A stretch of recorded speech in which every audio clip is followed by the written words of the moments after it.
सखीरी आत्म रोग बुरो लग्यो, सखीरी आत्म रोग बुरो लग्यो। याको दारुण मिले तबीवा, आत्म रोग बुरो लग्यो। सखीरी आत्म रोग बुरो लग्यो। 14 भवन में ना पाइए, सो हुआ हाथ हबीब, आत्म रोग बुरो लग्यो। सखीरी आत्म रोग बुरो लग्यो। याको दारुण मिले तबीवा, आत्म रोग बुरो लग्यो। आत्म रोग कासो कहिए, जिन पीठ दई पर आत्म, आत्म रोग कासो कहिए, जिन पीठ दई पर आत्म। ये रोग क्यों ये ना मिटे, ये रोग क्यों ये ना मिटे, जो लो देखे ना मुख ब्रह्म, आत्म रोग बुरो लग्यो। सखीरी आत्म रोग बुरो लग्यो। सखीरी ताते दुख प्यारो लग्यो, अंदर देखो विचार। सखीरी ताते दुख प्यारो लग्यो, अंदर देखो विचार। सो दुख कैसे छोड़िए, सो दुख कैसे छोड़िए, जासो पाइए पियो मनुहा, आत्म रोग बुरो लग्यो। सखीरी आत्म रोग बुरो लग्यो।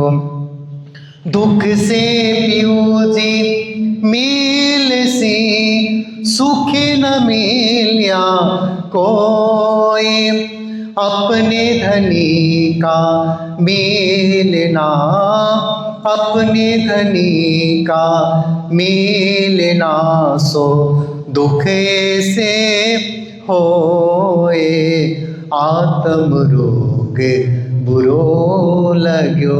सखीरी आत्म रोग बुरो लग्यो। याको दारुण मिले तबीवा, आत्म रोग बुरो लग्यो। मामत कहने दुख को, मोल न कियो जाए, मामत कहने दुख को, मोल न कियो जाए। लाख बेर सिर दीजिए, लाख बेर सिर दीजिए, तो भी सरवर नावे ताए, आत्म रोग बुरो लग्यो।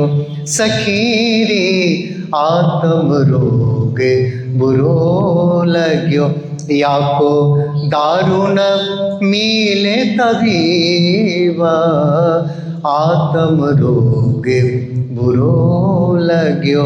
सखीरी आत्म रोग बुरो लग्यो। बोलो श्री प्राणनाथ हरे की जय। ईश्वरी जागृत आई अक्षर से, आई अक्षर नूर से जे, मेहर ले महबूब की, रहे तुरी अवस्थाए, रहे तुरी अवस्थाए। श्री प्राणनाथ प्यारे की, श्री कृष्ण कन्हैया लाल की, सद्गुरु महाराज की, श्री प्राणनाथ प्यारे की, महारानी बाईजुराज की, महाराजा छत्रसाल की, गुरुजी मंगलदास महाराज की, श्री कृष्ण प्रणामी धर्म की, तीनों पुरी धाम की, सर्व सुंदर साथ की। ब्रह्म सृष्टि आई अरस से प्रणाम।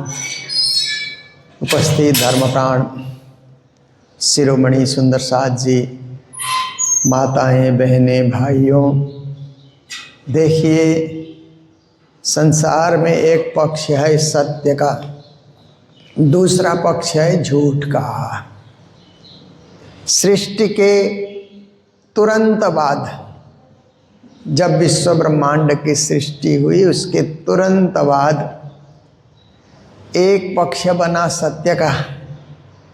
सत्य के सहारे ही चलना, सत्य को लक्ष्य बनाना, सत्य से वंचित न रहना, और एक सत्य को छोड़ करके झूठ का सहारा लेने लगा।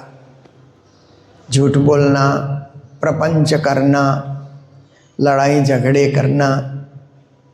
तो दो प्रकार की सृष्टि हुई, एक सूर की सृष्टि, एक असुर की सृष्टि। जो सत्य के सहारे चलता है उसको सूर कहा गया। सूर का अर्थ होता है देवता, और जो असत्य के सहारे चलने लगे उनको असुर कहा गया। असुर का अर्थ होता है दानव। देखिए, तो शक्ल से सब मानव है, मनुष्य है ना। शक्ल से जो भी पैदा होते हैं धरती में, शक्ल से मनुष्य ही पैदा होते हैं, परंतु वृत्ति अलग अलग है। एक में सूर वृत्ति है, सबकी सेवा करता है, सबकी भलाई में लगा रहता है और सबको आगे बढ़ाना चाहता है। एक है असुर, असुर वृत्ति, उसमें खुद आगे बढ़ना, दूसरों को सताना, दूसरों को कष्ट देना, दूसरों को मारना, पीटना, गिराना, धमकाना, असुर वृत्ति है ये। तो ऐसे लोग भी दुनिया में जीते हैं। शक्ल से नहीं पहचाना जाता, पर उसके क्रियाकर्म से जो कर रहा है ना, उससे पहचाना जाता है कि ये सूर है कि असुर है। जब आपसे धोखा करेगा, ठगाई करेगा, आपका धन हरण करेगा, आपसे विश्वासघात करेगा, तो आप सोचिए असुर की सृष्टि है। इसमें असुर की वृत्ति आ गई है। और जो आपसे सच्चा व्यवहार करता है, अच्छा व्यवहार करता है, आपके साथ सदा मित्रवत रहता है, दुख में भी सुख में भी। मित्र उसी को कहा जाता है कि दुख में भी साथ दे, सुख में भी साथ दे। नहीं तो स्वार्थी है। सुख के दिन में बड़े मित्र बन जाते हैं, दुख के दिन में सब छोड़ करके चले जाते हैं, तो स्वार्थी लोग हो गए। राजनीतिक क्षेत्र में ऐसे ही होता है, जो वोट जीतता है उसके कितने मित्र बन जाते हैं, आगे पीछे चलते रहते हैं, कुछ काम पाने के लिए, कॉन्ट्रैक्टरी, कुछ ठेका बिगा पाने के लिए। और वो हार जाता है तो सारे मित्र बने हुए लोग पता नहीं कहाँ गायब हो जाते हैं, या जो जीतता है फिर उसके पीछे चले जाते हैं। वो स्वार्थ है, वो मित्रता नहीं है, वो स्वार्थ है। और मित्रता में क्या है? सुख हो, दुख हो, संकट हो, विकट हो, अच्छे दिन हो, बुरे दिन हो, सब दिन साथ रहना, हमेशा साथ साथ चलना, उसी को मित्र कहा जाता है। तो जो सूर प्रवृत्ति का व्यक्ति है वो मित्रता को आजीवन कायम रखता है। असुर प्रवृत्ति का व्यक्ति होगा तो समय आते ही वो छोड़ करके चला जाएगा, धोखा देगा और कभी आपका कोई भी भला नहीं करेगा, करने जैसा एक बहाना करता है पर हमेशा नहीं करेगा। तो देखिए, इसलिए सत्य के सहारे में चलने की शिक्षा प्राणनाथ जी दे रहे हैं कि हम सत्यमेव जयते नानृतम। हमारे उपनिषदों ने कहा कि अंत में जाकर के सत्य विजयी होता है, झूठ नहीं, कपट नहीं, छल नहीं, फरेब नहीं, सत्य विजयी होता है अंत में जाकर के। पर सत्य को भी लोग बहुत परेशान करते हैं। इसलिए कहा जाता है कि सत्य परेशान होता है पर परास्त नहीं होता। परास्त मतलब हार जाना। सत्य कभी हारेगा नहीं, अंतिम दौड़ में जाकर के सत्य ही विजयी बनता है। झूठ परेशान उसको करेगा, जरूर परेशान करेगा, परंतु झूठ विजयी नहीं होता है। अंत में विजयी सत्य ही होता है, क्योंकि उपनिषद का वाक्य है सत्यमेव जयते नानृतम। झूठ कभी विजयी नहीं होगा, सत्य ही विजयी होगा। तो आप देखिए कि सत्य के पालन करने में संकट तो आते ही हैं, समस्याएं भी आती है। और कभी कभी लोग कहते हैं कि सत्य की यात्रा धीरे धीरे धीरे धीरे, एक कदम, दो कदम, तीसरा कदम, चौथा कदम ऐसे चलता है। और झूठ की यात्रा दौड़ते हुए, झूठ जो यात्रा करता है तो दौड़ने की तरफ, फटाफट सत्य तो धीरे धीरे चल रहा है। इसलिए ज्ञानी जन कहते हैं कि सत्य घर से निकल करके कपड़ा उपड़ा पहन करके बाहर जाने की तैयारी करता है, इतने में झूठ तो दुनिया घूम के लौट आता है। इतनी तेजी से झूठ घूमता है। तो आप देखिए, कोई बात होती है तो उसने उसको सुनाया, उसने उसको सुनाया। पहले तो क्या था कि एक कान से दूसरे कान में सुनाया जाता था। अब जो मोबाइल का ज़माना आ गया, फ़ोन का ज़माना आ गया, तो दूर दूर वाले को भी लोग झूठ का प्रचार करते हैं, फटाफट सुना देते हैं। सत्य बात कोई जल्दी नहीं सुनाता है, पर झूठ को लोग बहुत जल्दी फैलाते हैं, दुनिया भर में फैला देते हैं झूठी बातों को।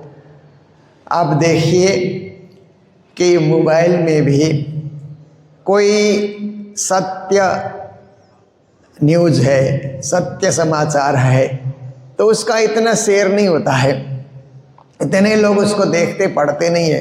पर झूठा कुछ किसी ने बना करके डाला, आजकल तो AI के सहारे कुछ भी कुछ कर सकते हैं ना, झूठा प्रचार बहुत करते हैं, उसका बड़ा भारी लोग शेयर करते हैं, बहुत जल्दी वो चारों ओर फैल जाता है और वायरल हो जाता है। उसकी भाषा में कहें तो वायरल होना। तो देखिए आप, फिर भी हम सत्यवादी हैं, धर्मनिष्ठ हैं, और हमें धर्म का संस्कार है, गुरुजनों का संस्कार है, माता पिता का संस्कार है, इसलिए हम सत्य में टिके रहें, धर्म में टिके रहें। झूठ फरेब करने वाले आगे बढ़ रहे हैं ऐसा कह करके अपने सत्य धर्म को नहीं छोड़ना चाहिए। ब्रह्म सृष्टि आई अरस से। अब प्राणनाथ जी महाराज 3 सृष्टि की बात इस प्रकरण में बता रहे हैं। तो जीव सृष्टि तो झूठ और फरेब के पीछे ही है, मेरा तेरा इसी चक्कर में है जीव सृष्टि। ईश्वरी सृष्टि अपने ईश्वर अक्षर ब्रह्म की उपासना करके अक्षर धाम जाने की तैयारी में लगी है, ज्ञान का वर्धन करती है, ज्ञान का प्रचार करती है, ज्ञान का विस्तार करती है। और ब्रह्म सृष्टि है, वो तो ब्रह्म के समान है, ब्रह्म और ब्रह्म सृष्टि में कोई अंतर नहीं है। इसीलिए गुरु साक्षात परब्रह्म तस्मै श्री गुरवे नमः, गुरु की प्रार्थना करते हुए कहा गया कि गुरु ब्रह्मा के समान है, गुरु ब्रह्मा गुरु विष्णु, ब्रह्मा जी के समान है गुरु, क्योंकि ब्रह्मा जी निर्माण का कार्य करते हैं, गुरुजन भी संस्थाओं का निर्माण का कार्य करते हैं ना, समाज निर्माण, संस्था निर्माण, ये कार्य बड़े बड़े गुरुजन करते हैं। इसीलिए ब्रह्मा की उपाधि उनको मिली। गुरु विष्णु कहते हैं, फिर गुरु विष्णु के समान है। विष्णु भगवान पालन का कार्य करते हैं, गुरुजन भी पालन पोषण करते हैं, भंडारे लगाते हैं, आए गए को खिलाते हैं, पिलाते हैं। सेवा करते हैं। तो अपने क्षेत्र में, अपने आश्रम में अपनी हैसियत से गुरुजन भी तो पालन कर ही रहे हैं ना। गुरुदेव महेश्वर कहते हैं, महेश्वर कल्याण का कार्य करते हैं ना। तो गुरुजन भी कल्याणकारी कार्य करते हैं, सबके कल्याणकारी, सबका कल्याण हो, सबको सुख मिले, सबको सुविधा मिले, ये कार्य करते हैं। पर अगली पंक्ति में कहा गुरु साक्षात परब्रह्म, ऐसा करके कहा। गुरु तो साक्षात परब्रह्म के समान है, तो परब्रह्म तो कृष्ण है ना, कृष्ण के समान है, ऐसा करके गुरु को कहा। तो कृष्ण जो पुरुषोत्तम होकर के लीला करते हैं, और कृष्ण ने जगत को जो शिक्षा दी, कृष्ण ने क्या किया उस तरफ नहीं जाना है, कृष्ण ने क्या कहा, क्या उपदेश दिया, जगत को क्या शिक्षा दी, उस तरफ हमें जाना है। क्या किया उस तरफ हम जाएंगे तो परमात्मा की लीला है, वो लीला हम समझ ही नहीं सकते हैं, वो लीला वो जाने। परंतु क्या कहा वो तो हम जान सकते हैं ना, कृष्ण ने क्या कहा। जैसे श्री राम जी ने क्या किया उस तरफ लोग जाएंगे तो आप देखिए कि सब कुछ, राम राज्य शुरू होने के बाद सीता जी को वनवास दिया, तो सब पुरुष लोग ऐसा सोचें जैसे श्री राम ने किया हम भी करेंगे, तो घर नहीं चलेगा, व्यवहार नहीं चलेगा, गृहस्थ नहीं चलेगा। प्रभु ने किया, प्रभु की लीला प्रभु जाने, वो उनको ही सौंप देना चाहिए, हम वो नहीं कर सकते हैं। पर हम क्या कर सकते हैं, उन्होंने क्या कहा। श्री राम प्रभु ने मर्यादा में रहने की शिक्षा दी, तो हम पालन कर सकते हैं, जीवन में मर्यादाओं का पालन कर सकते हैं। श्री कृष्ण ने इस संसार के अंतर्गत क्या है कि सबको शांति, सद्भाव, प्रेम का जीवन जीने की शिक्षा दी, वो हम पालन कर सकते हैं अपने जीवन में। तो ऐसे ही आप देखिए कि ब्रह्म सृष्टि ब्रह्म के आचरण को पालन करती है, इसलिए ब्रह्म सृष्टि, ब्रह्म एक अंग का, ब्रह्म सृष्टि और ब्रह्म में कोई अंतर है नहीं, दोनों एक जैसे हैं। इसी तरह श्री कृष्ण जिन्होंने विश्व शांति, विश्व प्रेम का एक उद्बोधन दिया, ऐसे ही उद्बोधन गुरुजन भी देते हैं। और कृष्ण का बताया हुआ जो है गीता का 18 योग जीवन में पालन करके चलते हैं, इसलिए गुरु साक्षात परब्रह्म ऐसे करके कहा, और ब्रह्म सृष्टि एक समान कहा। तो ब्रह्म सृष्टि आई अरस से, उनका आना परम धाम से हुआ ब्रह्म सृष्टि का। जीत इंद्रिय शुद्ध अंग, और ब्रह्म सृष्टि क्या है कि इंद्रियों को जीतने वाली सृष्टि है। देखिए इंद्रियों को जीतना कठिन कार्य होता है ना। हमारे साथ इस शरीर में 10 इंद्रियां हैं, 10 इंद्रियां हमको सताती हैं, क्योंकि जैसे आप देखिए कि हमारी इंद्रियों में से आँख इंद्रिय है, तो दुनिया का दृश्य देखने के लिए आँख तरसती है। उस आँख को कंट्रोल करके परमात्मा के मंदिर का दर्शन, सत्संग का दर्शन, सत्शास्त्र का दर्शन कराना पड़ता है। फिर आप देखिए कान रूपी इंद्रिय है, तो दुनिया भर की बातें सुनने के लिए वो तैयार है, उसको वहाँ से पकड़ करके सत्शास्त्र की बातें सुनो, सत्संग की बातें सुनो, ज्ञान की बातें सुनो, अध्यात्म की तरफ तुम झुक जाओ, ऐसा है। और हमारा जो है ना रसना बोलते हैं, जीवा जिसको बोल, दुनिया भर का स्वाद चखने के लिए तैयार बैठी है। उसको हमें समझाना है कि परमात्मा के महाप्रसाद और चरणामृत को सबसे पहले चखो। देखिए इस तरह से इंद्रियों को, पांव रूपी इंद्रिय को भी हमें कहना है कि पहले मंदिर में जाके परिक्रमा करो। हाथ रूपी इंद्रिय को भी कहना है कि राज्य की सेवा करो। पहले जिन जिन इंद्रियों से राज्य की भक्ति हो सकती है, उन इंद्रियों को राज्य की भक्ति से जोड़ना, ये हमारा कार्य है। तो ब्रह्म सृष्टि इंद्रिय जीत होती है, इंद्रियों को जीतना। एक बार एक गुरु ने अपने शिष्य को कहा कि इंद्रिय जीत बनो तुम, तो शिष्य को कुछ बात ही नहीं समझ आई। गुरुजी आप क्या कहते हैं, मुझे बात नहीं समझ आई, इंद्रिय जीत हम कैसे बने। तो गुरु महाराज ने कहा कि तुम ना, ये अड्डा अदालत होते हैं ना जहाँ कानूनी कार्रवाई किए जाते हैं, तो वहाँ तुम चले जाओ, अड्डे में चले जाओ, अदालत में चले जाओ और दिन भर बैठ करके देख के आना, फिर मैं समझाऊंगा इंद्रिय जित किसको कहा जाता है। तो चला गया और जा करके बैठा, तो वहाँ तो वकील लोग भी काला कोट पहन करके वहाँ पर आते हैं जाते हैं, लोग भी फरियाद करने वाले लोग आते जाते हैं।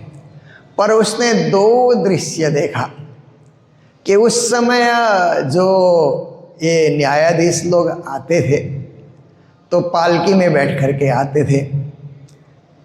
क्या है कि एक जने आगे लाठी लेके खड़ा है, हटो हटो हटो हटो बोलता है लाठी लेकर के, न्यायाधीश आ रहे हैं, न्यायाधीश आ रहे हैं, और 4 जने पालकी उठा के उसको लेके आ रहे हैं। न्यायालय में पहुंचाया और अपने आसन में बैठ करके वो न्यायाधीश न्याय देने लगा। एक दृश्य ये उसने देखा, उसको थोड़ा आश्चर्य भी हुआ कि लोग पालकी में उठा के ला रहे हैं, आगे एक डंडा लेकर के सबको हटा रहा है, रास्ता छोड़ो रास्ता छोड़ो, न्यायाधीश आ रहे हैं। फिर बाद में देखा कि एक आदमी को 4 पुलिस वाले उसको बांध करके, इधर भी बांधा है, हाथ में भी बांधा है, पाँव भी दोनों बंधे हुए हैं इसके, और वो सांकल को 4 सिपाही लोग पकड़े हुए हैं, एक आगे डंडा लेकर के हटो हटो हटो ऐसे करके मुजरिम आ रहा है, हटो हटो ऐसा करके, दोषी व्यक्ति आ रहा है ऐसा करके न्यायालय की तरफ चला गया। तो फिर दूसरे दिन चेला गुरु महाराज के पास आया, तो गुरु महाराज ने कहा कि तुम गए अदालत में? हाँ, हम दिन भर बैठे। गुरु महाराज, क्या क्या देखा तुमने? तो कहता है कि लोग आ रहे जा रहे थे, वकील लोग आ रहे थे जा रहे थे, वो सारा दृश्य तो देखा। 2 दृश्य देख करके मेरे को आश्चर्य हुआ कि एक न्यायाधीश जो है वो पालकी में, मनुष्य ही उसको उठा रहे हैं, पालकी में बैठ करके आया, और एक को 4 पुलिस वाले बांध करके, सांकल से बांध करके ले आए, और एक जना रास्ता ठीक करा रहा है। वो दृश्य मैंने देखा, मेरे को बड़ा आश्चर्य। वो भी इंसान है, वो भी इंसान है। एक इंसान कंधे पे चढ़ के आ रहा है, एक इंसान को डंडे का डर दिखाते हुए लोग लेकर के जा रहे हैं। तो गुरु महाराज ने कहा, अब तेरे को ज्ञान हो गया। ज्ञान इसलिए कि जो लोग अपने इंद्रियों को बस में रखते हैं, वो इंद्रिय के ऊपर सवार हो करके जहाँ मर्जी जा सकते हैं, और जो न्याय देना है, सत्य न्याय देना है, वो दे सकते हैं। और जो लोग इंद्रियों के वशीभूत होते हैं, इंद्रियों के अधीन जो हो जाते हैं, इंद्रिय उनको बांध करके, पकड़ करके, बांध करके, ये 5 इंद्रिय जो है उनको बांध करके, पकड़ करके, दोषी बना करके कहीं न कहीं ऐसे ठिकाने में पहुंच जाएंगे कि अपना दोष वो भुगतता रहेगा। तो यही है कि हमारे जो 5 इंद्रिय हैं, ज्ञानेंद्रियां विशेष करके, जिनमें ज्ञान का अनुभव होता है, उनको ज्ञानेंद्रिय कहते हैं। जो कर्म करते हैं उनको कर्मेंद्रिय कहा जाता है, पर कर्मेंद्रिय को ज्ञान ज्ञानेंद्रिय से ही मिलता है। ज्ञानेंद्रिय ज्ञान देते हैं, तभी कर्मेंद्रिय कार्य करते हैं ना। तो इसीलिए इन 5 ज्ञानेंद्रियों को अपने बस में करने से हम इन 5 ज्ञानेंद्रियों पर सवार होकर के हम दुनिया में यात्रा कर सकते हैं। और नहीं इनको बस में कर सके तो यही हमको बंधक बना करके, यही हमको कसूरदार बना करके हमको जमदूत के पास पहुंचा सकते हैं। इसलिए प्राणनाथ जी ने कहा, इन इंद्रियन की मैं क्या कहूँ, ये तो अवगुण ही को काया, इनसे क्यों देखूं साहिब यही भई आड़ी माया। ये इंद्रियां तो हमको क्या कर रही हैं कि दोष की ओर खींच रही है, निर्दोष नहीं बना रही है। इसलिए धनी ऐसी कृपा करें कि हम निर्दोष बन जाएं और इंद्रियों को बस में रख सकें, इंद्रियों के बस में हम न चले जाएं। तो प्राणनाथ जी महाराज कहते हैं, ब्रह्म सृष्टि जो है जीत इंद्री, वो इंद्रियों को जीतने वाले, इंद्रिय जीत ऐसे हो जाते हैं। शुद्ध अंग और शरीर से जो कार्य कर रहे हैं, होश के साथ, एकदम समझदारी और होश के साथ शरीर से कार्य कर रहे हैं, बेहोश हो करके या ऐसे ही बिना ज्ञान के अज्ञान की अवस्था में कुछ नहीं कर रहे हैं। ज्ञान प्राप्ति करके आप देखिए, आप मंदिर में आइए तो ज्ञान आगे आगे होता है ना। इसलिए जैसे मंदिर की सीढ़ी में चढ़ने लगते हैं तो जूता चप्पल अपने आप खुल जाते हैं ना, हमको बहुत सोचना भी नहीं पड़ता है। और अज्ञानी लोग मंदिर में घुसते हैं तो जूता चप्पल लेके ही आ जाते हैं, फिर उनको समझाना पड़ता है ये मंदिर है भाई, इसलिए चप्पल जूता बाहर रखो, यहाँ अनुमति नहीं है, ये कोई सरकारी ऑफिस नहीं है, ये मंदिर है। पर ज्ञानी लोग आते हैं तो उनकी समझदारी होती है, इसलिए समझदारी के चलते उनके इंद्रिय अपने आप ही कह देते हैं, ज्ञान इंद्रिय अपने आप कह देते हैं उतारो जूता चप्पल, तो ठिकाने में उतार करके, जहाँ मर्जी नहीं उतारना है उस रखने का भी वही ठिकाना होता है ना, वहाँ उतार करके आना।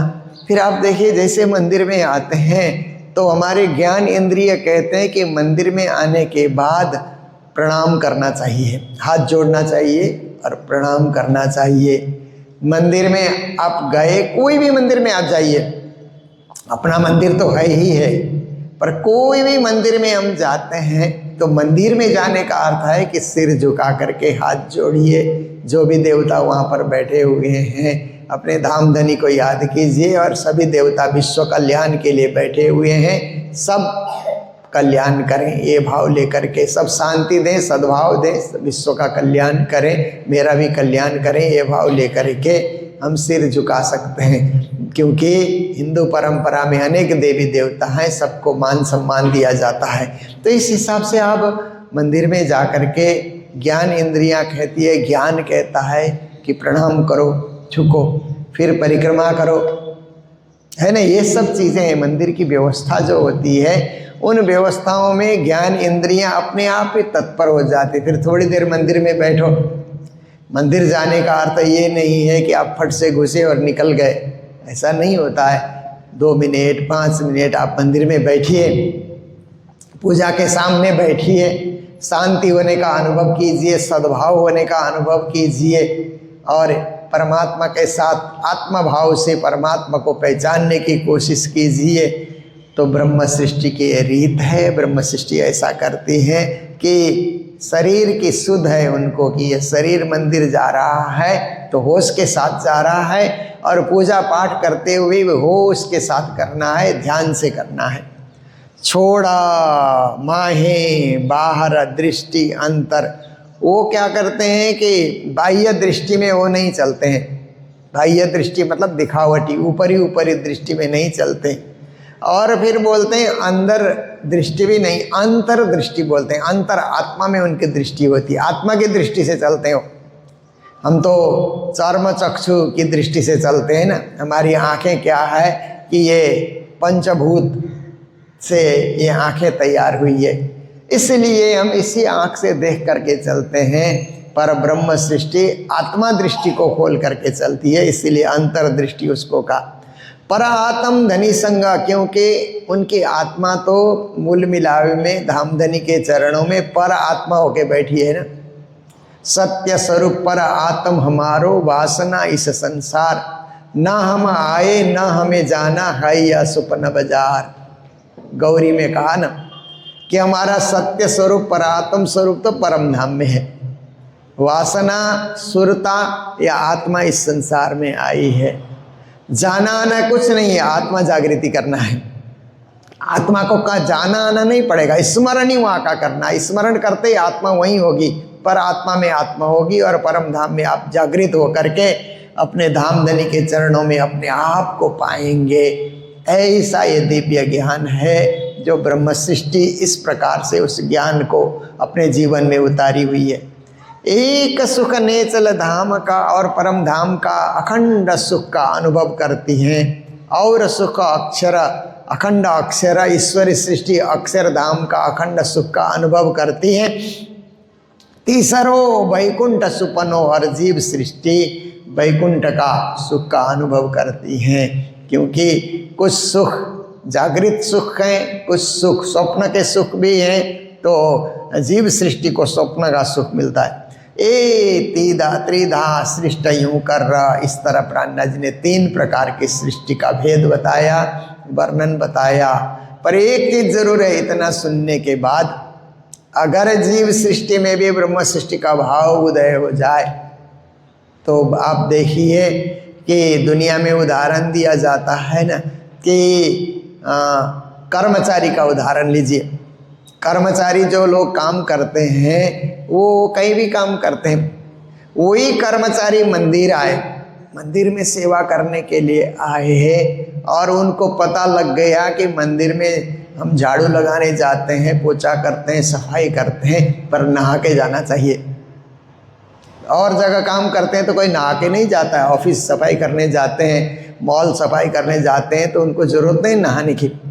पर ऐसे करने वाले लोगों को मंदिर में नौकरी मिली और मंदिर के साफ सफाई में वो संलग्न हो गए हैं और उनको ध्यान आ गया कि मंदिर में बिना नहाए नहीं घुसना चाहिए, बिना साफ सफाई के नहीं घुसना चाहिए, और पान पराग या ये और जो तम्बाकू इत्यादि खाते हुए मंदिर में नहीं जाना चाहिए, भले हम सफाई कर्मचारी हैं, मंदिर में मना है। ये ज्ञान हो जाए तो और वो नहा धो करके आए और पवित्रता के साथ मंदिर में प्रणाम करके साफ सफाई करने लगे, तो जो मंदिर आने वाले जो भक्त हैं और उनमें क्या फ़र्क रहा फिर, क्योंकि वो भी पवित्रता से सब काम कर रहे हैं। तो ऐसे ही जीव सृष्टि भी ब्रह्म सृष्टि के समान आचरण धारण करने लगे तो वही ब्रह्म सृष्टि का सुख उनको भी मिलता है, वही आनंद मिलता है। जैसे आप देखिए जो कर्मचारी मंदिर में सेवा करते हैं वही भोजन उनको मिलता है, वही आवास उनको मिलता है, वही सुख उनको मिलता है, कोई भेदभाव नहीं किया जाता। ऐसे ही ब्रह्म सृष्टि के समान जगत के जीवों को भी सुख मिल सकता है, पर ज़रूरत है कि उनके आचरण को जीवन में धारण करना और उनकी निष्ठा को अपने जीवन में उतारना। ऐसा कार्य करने से उनका भी कल्याण हो जाएगा। तो आज इतना ही है, फिर मिलते रहेंगे और चर्चा आपको सुनाते रहेंगे। हम लोग 1, 2, 3 तारीख कालिम्पोंग में होली महोत्सव है। 1 तारीख तो हम लोग शुभारंभ करेंगे पाठ के साथ, और मूल मंदिर जो बाज़ार का मूल मंदिर है वहाँ होली का कार्यक्रम करेंगे। 2 तारीख को हम लोग इच्छे में होली का कार्यक्रम करेंगे और शाम को मंगलधाम में करेंगे। 3 तारीख को मंगलधाम में ही हम लोग करेंगे होली का, और शोभा यात्रा जुलूस भी हम लोग मंगलधाम में ही निकालेंगे। ऐसे 3 तारीख रात्रि को ग्रहण है, चंद्र ग्रहण है पूर्णमासी के दिन, पर जब तक सूर्य रहते हैं ना चंद्र का प्रभाव नहीं होता है उस समय, इसलिए जब तक आप दिन में हैं तो दिन में सूर्य का ही प्रभाव रहता है। इसलिए हम लोग जुलूस, शोभा यात्रा सब कार्यक्रम पूरा 3 तारीख को करेंगे। फिर 4 तारीख को हम लोग दार्जिलिंग में होली महोत्सव मनाएंगे, 5 तारीख को मंगपू में मनाएंगे, और हम लोग 8 तारीख को रंग पंचमी सिंगताम सिक्किम में हम लोग मनाएंगे। इसी बीच पूज्य स्वामी सदानंद जी महाराज यहाँ पधारते हैं, तो यहाँ भी 2 तारीख को होली का कार्यक्रम रहेगा। वो श्रीमद् भागवत कृष्ण कथा के साथ होली महोत्सव का आनंद आप सबको भी देंगे। ये हमारे सारे प्रणामी मंदिरों में होली महोत्सव मनाया जाता है, क्योंकि हमारी वाणी में होली का महत्व आता है। हुतासनिनो मेलो अति भलो, आबीरमु अबीर गुलाल, चौबा चंदन अनेक अर्गजा, मुँह छाटीने करो बालाजी ने लाल। ऐसी चौपाई आती है कि होली का महोत्सव होता है तो चौबा चंदन अत्तर और अनेक प्रकार के ये होली के रंग के साथ हम बालाजी को भी छांट करके लाल लाल करेंगे, ऐसी चौपाई आती है। इसका मतलब है कि होली पर्व नौतनपुरी धाम में भी मनाया जाता रहा और वृंदावन में और ब्रज में भी मनाया जाता है। इसी तरह हम लोग भी सारे प्रणामी मंदिरों में होली का कार्यक्रम करेंगे अपने अपने हिसाब से। तो जो जहाँ उपस्थित हो सकता है वहाँ का होली का आनंद लें और अपने जीवन को धन्य धन्य बनाएं।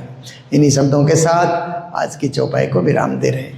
बोलो कृष्ण कन्हैया लाल की, सदगुरु महाराज की, श्री प्राणनाथ प्यारे की। एक सुख ने चला धाम को,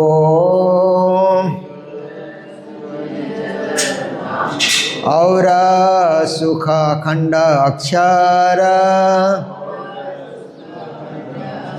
तीसरो वैकुंठ सुपनो,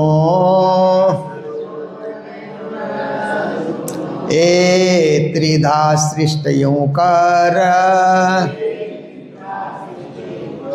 ए त्रिधा सृष्टियों कर। बोलो श्री प्राणनाथ प्यारे की, श्री धाम के धनी की प्रणाम।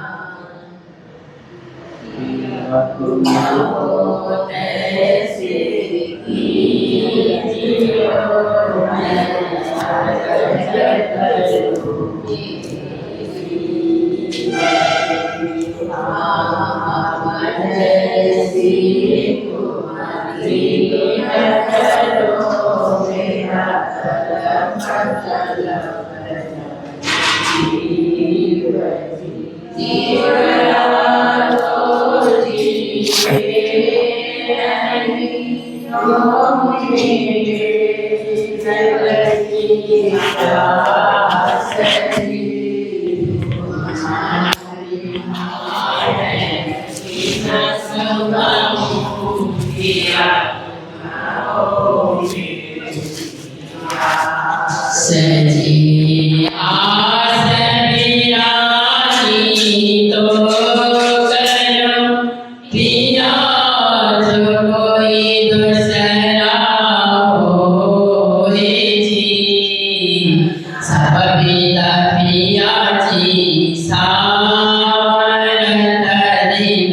आरज करो मेरे धारी जी। बोलो